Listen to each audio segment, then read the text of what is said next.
കേരള ആഗോള നിക്ഷേപക ഉച്ചകോടിയിൽ നിന്ന് ബിസിനസ് മോട്ടിവേറ്ററായ VP വിജയൻ ആണ് നമ്മോടൊപ്പം ചേരുന്നത്. വലിയ ഒരു വ്യവസായ സൗഹൃദം അന്തരീക്ഷമാണ് കേരളത്തിൽ നിന്ന് തെളിയിക്കുന്നതാണ് ഈ ഒരു ആഗോള നിക്ഷേപക ഉച്ചകോടിയിലെ പങ്കാളിത്തം. താങ്കൾ എങ്ങനെ കാണുന്നു ഈ ഒരു പങ്കാളിത്തത്തെ? ഞാൻ രാവിലെ ഉദ്ഘാടനം മുതലുള്ള പരിപാടി ഞാൻ വീക്ഷിച്ചുകൊണ്ടിരിക്കുകയാണ്.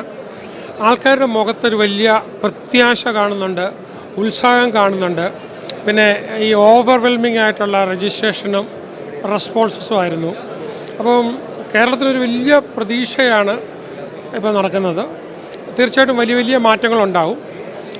പക്ഷേ ഇതിൻ്റെ കൂടെ എനിക്ക് ഒന്ന് രണ്ട് ചെറിയ തിരുത്തലെന്ന് പറഞ്ഞു കഴിഞ്ഞാൽ ഒരു മാച്ച് മേക്കിങ്ങും കൂടെ കൺസ്ട്രക്ഷനിലാണെങ്കിൽ ഇല്ല IT-യിലാണെങ്കിൽ ഇല്ല ടൂറിസത്തിലാണെങ്കിൽ അവർ തമ്മിൽ പരസ്പരം കണ്ടുമുട്ടാനുള്ള ഒരു IT സാങ്കേതിക വിദ്യ AI-യുടെ സഹായത്തോടു കൂടി ചെയ്യുമായിരുന്നെങ്കിൽ കുറച്ചുകൂടി വളരെ നന്നാകുമായിരുന്നു. പക്ഷേ എങ്കിൽ തന്നെ ഈ പരിമിതിക്ക് അത് നിന്നുകൊണ്ട് വളരെ നല്ലൊരു ഇനിഷ്യേറ്റീവാണ്. തീർച്ചയായിട്ടും ബിസിനസ്സിന്, കാരണം ഇതിൽ നിന്നൊക്കെ പോകുമ്പോഴത്തേക്കും സാധാരണ ബിസിനസ്സുകാരെ സംബന്ധിച്ചിടത്തോളം വീട്ടിൽ നിന്ന് സപ്പോർട്ട് കിട്ടുന്നില്ല, നാട്ടിൽ നിന്ന് കിട്ടുന്നില്ല, കമ്മ്യൂണിറ്റി കൊടുക്കുന്നില്ല, ഉദ്യോഗസ്ഥർ കൊടുക്കുന്നില്ല. അപ്പോൾ ഇങ്ങനെയുള്ള ആഗോളമായിട്ട് നടക്കുന്ന ഈ പരിപാടിക്കകത്ത് വെച്ച് മറ്റുള്ള ബിസിനസ്സുകാരാണ് ഇവരെ മോട്ടിവേറ്റ് ചെയ്യേണ്ടത്. അപ്പോൾ മറ്റു ബിസിനസ്സുകാർ ഞങ്ങൾ അത് ചെയ്തു, ഇത് ചെയ്തു, ഇന്ന വഴിക്ക് പോയി, ഇന്നതുപോലെ വിജയിക്കാൻ പറ്റി എന്ന് പറയുന്ന അവരുടെ സ്റ്റോറി നേരിട്ട് കേൾക്കുന്നത്, അപ്പോൾ ഇത് വലിയ നേട്ടമായിരിക്കും. ഇപ്പോൾ കേരളത്തിൽ മറ്റൊരു സംസ്ഥാനത്തെ കഴിഞ്ഞും കൂടുതൽ കേരളത്തിൽ ഇന്ന് ഒരുപാട് പ്രസ്ഥാനങ്ങൾ പുതിയതായിട്ട് ഉണ്ടായിരിക്കുകയാണ്. അപ്പോൾ അതുകൊണ്ട് ഇത് വർഷത്തിലൊരിക്കൽ മാത്രം ആയിരിക്കരുത്, സെഗ്മെൻറ്റ് വെച്ചിട്ട് ഓരോരോ സെഗ്മെൻറ്റ് വെച്ചിട്ട് കൂടെ ചെയ്യുന്നത് വ്യവസായ വളർച്ചയ്ക്ക് വളരെ ഗുണപ്പെടും. ഇതൊരിക്കലും ഗവൺമെൻറ്റിന് എക്സ്പെൻസ് അല്ല, ഗ്രേറ്റ് ഇൻവെസ്റ്റ്മെൻ്റ് ആണ്. അപ്പോൾ അത് കൂടുതൽ ചെയ്യാനായിട്ടും കൂടുതൽ പിന്നെ ഒരുപാട് പേര് ഇതിനകത്തൊന്നും പാർട്ടിസിപ്പേറ്റ് ചെയ്യാതെ പുറകോട്ട് നിൽക്കുന്നവർ കാണും. അത് ഇപ്പോൾ നമ്മുടെ ജില്ലാ വ്യവസായ കേന്ദ്രം വഴിയും പഞ്ചായത്തുകൾ വഴിയും അവരെയൊക്കെ കൊണ്ട് നല്ല ബിസിനസ് ചെയ്ത് നിൽക്കുന്ന ആൾക്കാരെ ഒന്ന് ആദരിക്കുന്നതോടെ, നല്ല പ്രോഡക്റ്റ് ഉണ്ടാക്കിയേക്കുന്ന ആൾക്കാരെയൊക്കെ ഒരു ആദരിക്കുന്ന ഒരു സൗകര്യം കൂടെ വന്നാൽ തീർച്ചയായിട്ടും ഇത് കേരളത്തിൽ നിന്നിട്ടൊരു റെഗുലർ സംഭവമായി മാറുന്നത് തീർച്ചയായിട്ടും നല്ലതായിരിക്കും. ഞാനിതിന് എന്തായാലും എൻ്റെ സംഘാടകരെ കൺഗ്രാജുലേറ്റ് ചെയ്യുന്നു. All the best. താങ്കൾ നേരത്തെ ഈ ഒരു വ്യവസായ രംഗത്തെ മോട്ടിവേഷൻ കൊടുക്കുന്ന സമയത്ത് മറ്റു പല രാജ്യങ്ങളെയും ഉദാഹരിച്ചായിരിക്കാം മോട്ടിവേഷൻ കൊടുക്കുന്നത്. ഇനിയിപ്പോൾ കേരളത്തിൽ തന്നെ ഈ ഒരു വലിയ രീതിയിൽ തന്നെ വ്യവസായ രംഗത്ത് വലിയ കുതിപ്പാണ് ഉണ്ടാവുന്നത്. ഈസ് ഓഫ് ഡൂയിങ്ങിൽ നമ്മൾ ഒന്നാമത് നിൽക്കുന്നു. അപ്പം ഇനി കേരളത്തെ ഉദാഹരിച്ചിട്ട് മറ്റു രാജ്യങ്ങൾക്ക് മോട്ടിവേഷൻ കൊടുക്കുന്ന രീതിയിലേക്ക് താങ്കൾ മാറില്ലേ? പിന്നെ ഈ ഒരു 5 വർഷത്തെ കഴിഞ്ഞും അല്ലെങ്കിൽ 7 വർഷത്തെ കഴിഞ്ഞൊക്കെ ഒരുപാട് മാറ്റം ഉണ്ടായി.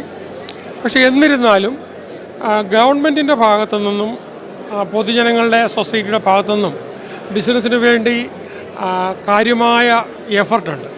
അത് വളരെ സത്യമാണ്. അത് ജെന്യുവനായിട്ട് അതിൻ്റെ റിസൾട്ട് കണ്ടു തുടങ്ങിയിട്ടുമുണ്ട്. വ്യവസായ വകുപ്പൊക്കെ ഭയങ്കരമായിട്ട്, കാരണം എൻ്റെ സ്റ്റുഡൻസ് വ്യവസായ വകുപ്പിലൊക്കെ പോയിട്ട് ഭയങ്കര പോസിറ്റീവായിട്ട് റിപ്പോർട്ട് ചെയ്യുന്നുണ്ട്. പക്ഷേ എന്നിരുന്നാലും ചില റെഗുലേറ്റേഴ്സ്, ചില ഉദ്യോഗസ്ഥർ പലപ്പോഴും ഇവരുടെ കോഴ്സിനോട് ഒട്ടും സെൻസിറ്റീവ് അല്ലാതെ പെരുമാറുന്നത് പ്രൊജക്റ്റ് നീണ്ടുപോകാനായിട്ട്, തുടങ്ങുന്നത് നീണ്ടുപോകാനായിട്ടും അതിൻ്റെ പേരിൽ പല ആൾക്കാരും ഡിസാർട്ടനാകുന്നു ചെയ്യുന്നുണ്ട്. അപ്പോൾ അത് എനിക്ക് തോന്നുന്നത് ഉദ്യോഗസ്ഥ തലത്തിൽ കുറച്ചുകൂടെ കൗൺസിലിംഗ്, ഉദ്യോഗസ്ഥരെ പ്രത്യേകമായിട്ട് അവർക്ക് കൗൺസിലിംഗ് കൊടുത്തിട്ട്, കാരണം ശമ്പളം വരണമെങ്കിലും ടാക്സ് വരണമെങ്കിലും മാറ്റങ്ങൾ ഉണ്ടാകണമെങ്കിലും വ്യവസായം കുറച്ചുകൂടെ കൂടുതൽ വന്നാലേ പറ്റുള്ളൂ. അപ്പോൾ ഈ UAE ഒക്കെ നമുക്ക് മോഡലാണ്. നമ്മൾ പലപ്പോഴും ഞാൻ കൂടെ പോകുമ്പോൾ കണ്ടിട്ടുണ്ട്, അവിടെ ചിലപ്പം സീറ്റ് കുറവാണെങ്കിൽ തന്നെ അവരുടെ ഉദ്യോഗസ്ഥർ നിൽക്കുമായിരിക്കും. നമ്മൾ ബിസിനസ് ആലോചിച്ച് വന്നേക്കുന്ന ആൾക്കാരെ ഇരുത്തിക്കൊണ്ട് കോഫിയൊക്കെ തന്ന് നമ്മളെ അവർ പ്രത്യേകമായിട്ട് നോക്കുന്നുണ്ട്. അപ്പം സിംഗപ്പൂരാണെങ്കിലും, അപ്പം എനിക്ക് തോന്നുന്നത് ഒരു 5 വർഷമായിട്ട് നോക്കുവാണെങ്കിൽ ഒരുപാട് മാറ്റമുണ്ട്. പക്ഷേ എന്നാലും ചില ഉദ്യോഗസ്ഥരുടെയൊക്കെ ഒരു മനോഭാവത്തിൽ മാറ്റം കൂടെ വന്നാലേ നമുക്ക് ഈസ് ഓഫ് ഡൂയിങ് ബിസിനസ് എന്ന് പറഞ്ഞാൽ പൂർണ്ണമാകുള്ളൂ. കുറച്ചുകൂടെയൊക്കെ വരാനുണ്ട്. വളരെ മാറ്റം വന്നിരിക്കുന്നു, ഇതാണ് എനിക്ക് പറയാനുള്ളത്. പക്ഷേ ഇതൊരു ആഗോള മാറ്റമാണ്, നമുക്ക് നിൽക്കാൻ പറ്റത്തില്ല. അപ്പം ആഗോള മാറ്റത്തിൻ്റെ ഫലമായിട്ട് നമ്മളും കേരളം അതിൻ്റെ കൂടെ തന്നെ പോകും. പക്ഷേ വേറെ കാര്യം ചിന്തിക്കേണ്ട, ബാക്കിയുള്ളവർ മുന്നേ പൊയ്ക്കൊണ്ടിരിക്കുകയാണ്. അപ്പോൾ അത് ചിന്തിക്കേണ്ടിയിരിക്കുന്നു. എന്തായാലും ഈ ഒരു ആഗോള നിക്ഷേപ ഉച്ചകോടിയോടുകൂടി കേരള വ്യവസായ രംഗത്ത് കൂടുതൽ വലിയ മാറ്റങ്ങൾ സംഭവിക്കും എന്ന് തന്നെ ഉറപ്പിക്കാം അല്ലേ?